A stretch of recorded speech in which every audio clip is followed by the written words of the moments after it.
Hey everyone, and welcome back.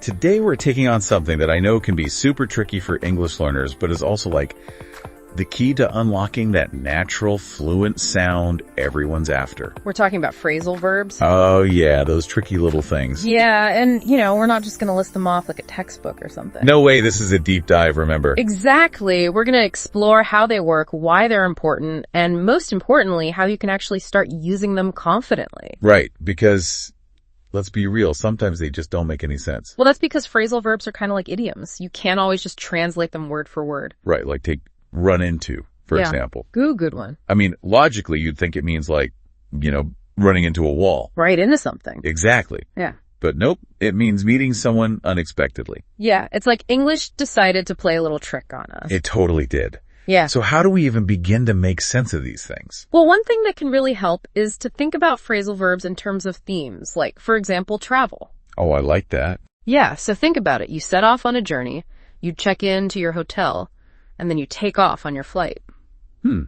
So by grouping them together, it's kind of like you're creating a story in your mind. Precisely, and stories are so much easier to remember than just random lists of words. That's true. I'm all about those visual aids, and I bet there's a way to make these mental pictures even stronger, right? Absolutely, like with run into. Imagine actually bumping into someone on the street. Ooh, I can see it now. Right, feel that little jolt. Maybe even picture their coffee splashing. Okay, that's definitely going to stick with me. But, okay, we've got the pictures in our head now. Comes the really hard part, actually using these things in conversation. Yeah, and the key here is practice, but not just like repeating the same phrase over and over again. You gotta make them your own.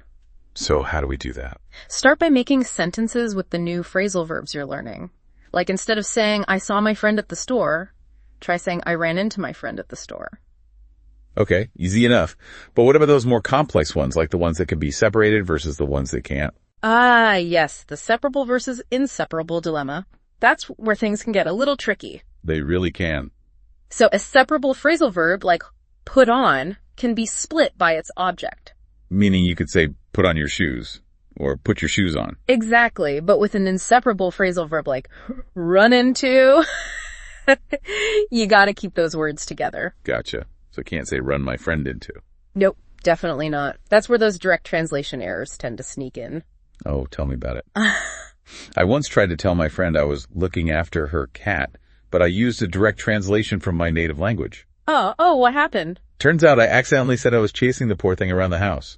Oh no. We still laugh about it to this day. Well, it just goes to show you how tricky these phrasal verbs can be. They really are. So what's the best way to avoid making those kinds of mistakes? You gotta really immerse yourself in the language. Yeah. Pay close attention to how native speakers are using these phrasal verbs in real conversations. So it's not just about memorizing definitions, it's about understanding how they're used naturally.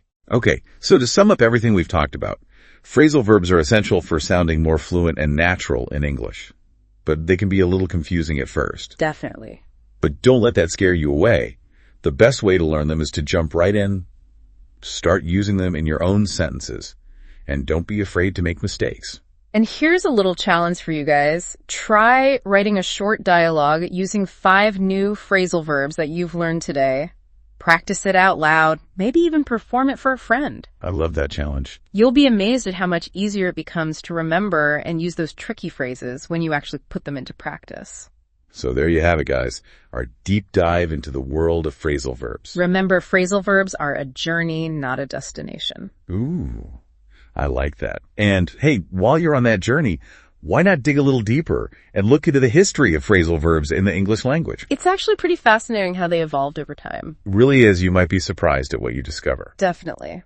So keep practicing, have fun with it, and we'll catch you on our next deep dive. See you later.